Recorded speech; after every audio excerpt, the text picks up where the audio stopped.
होली दहन का समय करीब है और रिमझिम के दिल में एक नई उम्मीद जाग रही है। वह चाहती है कि इस बार होली की आग में सिर्फ लकड़ियां ही नहीं, बल्कि उसके और समीर के बीच की सारी कड़वाहट भी जलकर राख हो जाए।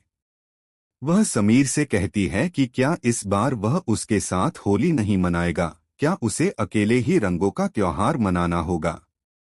यह सुनकर रिमझिम के होश उड़ जाते हैं, क्योंकि उसे अंदाजा भी नहीं कि इस होली के रंगों के पीछे कितना बड़ा खेल छिपा है। बाहर से सब कुछ सामान्य दिख रहा है, लेकिन अंदर ही अंदर प्यार, धोखा, बदला और साजिश की आग एक साथ सुलग रही है। कहानी की शुरुआत उस कड़वे इरादे से हुई थी जब समीर ने ठान लिया था कि वह रिमझिम से बदला लेकर रहेगा। उसके मन में गुस्सा था कि रिमझिम ने उसके परिवार की इज्जत दांव पर लगा दी, उसकी बुआ की खुशियां छीन लीं और उसे सबके सामने मजाक बना दिया। एक समय ऐसा भी आया जब रिमझिम ने सबके सामने सच कबूल कर लिया कि यह शादी झूठ पर टिकी है। उसने अपने भाई की कस्टडी के लिए धोखे से सिग्नेचर करवाए थे। न वह उसे पति मानती है और न ही समीर उसे पत्नी। दादाजी के सामने हाथ जोड़कर वह रो पड़ी और बोली कि सजा देनी है तो उसे दी जाए, समीर को नुकसान न पहुंचाया जाए। लेकिन उस समय समीर के दिल में सिर्फ बदले की आग थी। महल के अंदर एक और साजिश रची जा रही थी। समीर ने चंदन से साफ कह दिया कि होली के बाद रिमझिम की जिंदगी का आखिरी दिन होगा। पैसे अलग रखे जा चुके थे, प्लान पूरी तरह तैयार था। उसी दिन समीर को मंत्री जी से सम्मान मिलने वाला था और परिवार जश्न की तैयारी में था। एक तरफ समीर की सफलता का उत्सव, दूसरी तरफ रिमझिम की विदाई की तैयारी। लेकिन रिमझिम के मन में अब भी उम्मीद थी। उसने मन्नत मांगी थी कि जब सखी ट्रस्ट का सपना पूरा होगा तो वह अपने हाथों से समीर को मिठाई खिलाकर खुशी बांटेगी। उसे क्या पता था कि समीर उसी खुशी को उसकी सबसे बड़ी हार में बदलने की सोच चुका है। समीर ने गुरुमाँ के साथ मिलकर एक नकली प्रेम पत्र तक तैयार कर लिया, ताकि सही समय पर रिमझिम को तोहफे में देकर उसकी भावनाओं का मजाक उड़ाया जा सके। वह ठंडी मुस्कान के साथ कहता है कि वीरगढ़ के राजा धोखा भी ईमानदारी से देते हैं। लेकिन जब बुआ माँ ने उससे पूछा कि क्या कभी उसे सच में रिमझिम से प्यार हुआ था, तो एक पल के लिए उसकी आवाज डगमगा गई। उसे वह पर होली की रात जैसे जैसे गहराती गई, वीरगढ़ महल का माहौल और भी तनावपूर्ण होता गया। बाहर ढोल की थाप और रंगों की तैयारी थी, लेकिन अंदर रिश्तों की सच्चाई खुलने वाली थी। जिस औरत ने आकर कहा था कि वह समीर के साथ होली मनाएगी, उसकी मौजूदगी ने सबको चौंका दिया। रिमझिम की आंखों में सवाल थे, लेकिन उसने खुद को संभाल लिया। वह अब डरने वाली नहीं थी। उसने ठान लिया था कि आज सच सामने आकर रहेगा। समीर एक पल के लिए पूरी तरह घबरा गया।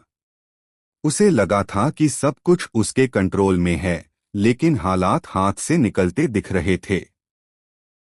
मोहिनी की नजरें हर चीज पर थीं। उसे पहले से ही शक था और वीडियो कॉल पर सुनी गई "आई लव यू" की आवाज उसके कानों में गूंज रही थी। अब वह इंतजार कर रही थी सही मौके का, ताकि एक ही वार में रिमझिम को पूरी तरह तोड़ सके। लेकिन उसे क्या पता था कि इस बार दांव उल्टा भी पड़ सकता है। होली दहन की आग जल उठी। सब लोग एक एक करके अग्नि के फेरे लेने लगे।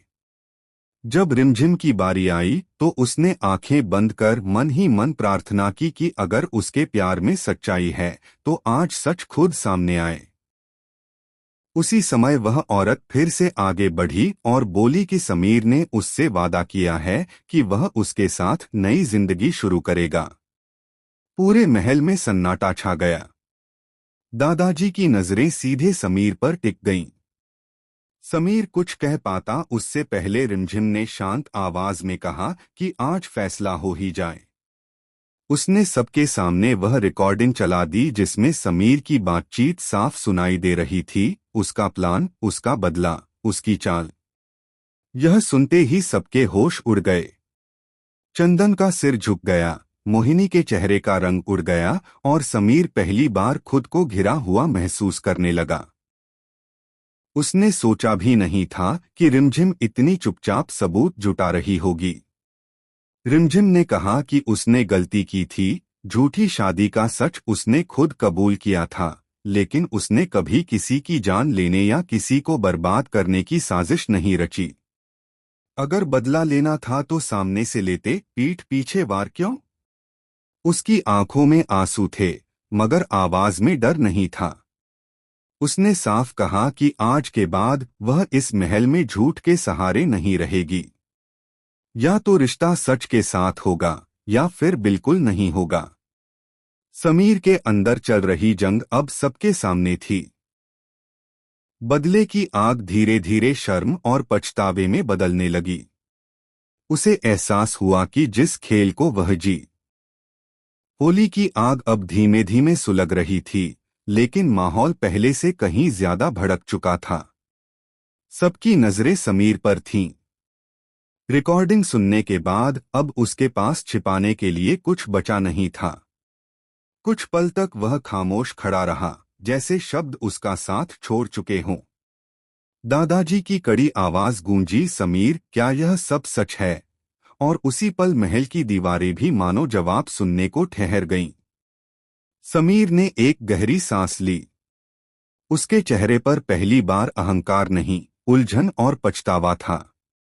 उसने माना कि उसने बदले की आग में अंधा होकर बहुत बड़ी गलती की।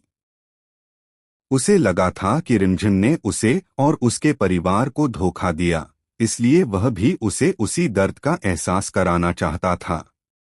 लेकिन उसे यह समझ नहीं आया कि इस खेल में वह खुद अपनी इंसानियत हारता जा रहा था। जिस औरत को वह सामने लेकर आया था, वह भी सच्चाई जानकर पीछे हट गई। उसने साफ कह दिया कि वह किसी टूटे हुए रिश्ते की वजह नहीं बनना चाहती। रिमझिम ने समीर की बात सुनी, मगर इस बार उसके दिल में अंधा भरोसा नहीं था। उसने कहा कि माफी शब्दों से नहीं, कर्मों से साबित होती है। अगर समीर सच में बदलना चाहता है तो उसे सबसे पहले यह मानना होगा कि प्यार और सम्मान बिना सच के नहीं टिकते। उसने यह भी साफ कर दिया कि वह अब किसी झूठ या दबाव में इस रिश्ते को नहीं निभाएगी। फैसला अब समीर को करना था, क्या वह सच में रिश्ते को बचाना चाहता है या सिर्फ अपनी छवि। उसी समय दादाजी ने एक और सच्चाई सामने रखी। उन्होंने बताया कि सखी ट्रस्ट के प्रोजेक्ट को सम्मान तो मिलेगा, लेकिन असली नाम रिमझिम का जाएगा, क्योंकि असली मेहनत उसी की थी। यह सुनते ही महल में फुसफुसाहट शुरू हो गई। समीर के लिए यह और बड़ा झटका था। जिस सम्मान को वह अपनी जीत समझ रहा था, वह दरअसल रिमझिम की मेहनत का फल था। उसके भीतर की दीवारें एक एक कर टूटने लगीं। होली के रंग अब सबके हाथों में थे। दादाजी ने कहा कि आज फैसला न बदले की आग करेगी और न ही किसी की साजिश, बल्कि सच और हिम्मत करेगी। समीर धीरे धीरे रिमझिम के पास आया। उसने सबके सामने स्वीकार किया कि उसे उससे सच में प्यार हो गया था, लेकिन उसका अहंकार उस प्यार से बड़ा बन बैठा। उसने पहली बार बिना किसी शर्त के माफी मांगी। रिमझिम की आंखों में आंसू थे, मगर इस बार वे कमजोरी के नहीं, आत्मसम्मान के थे।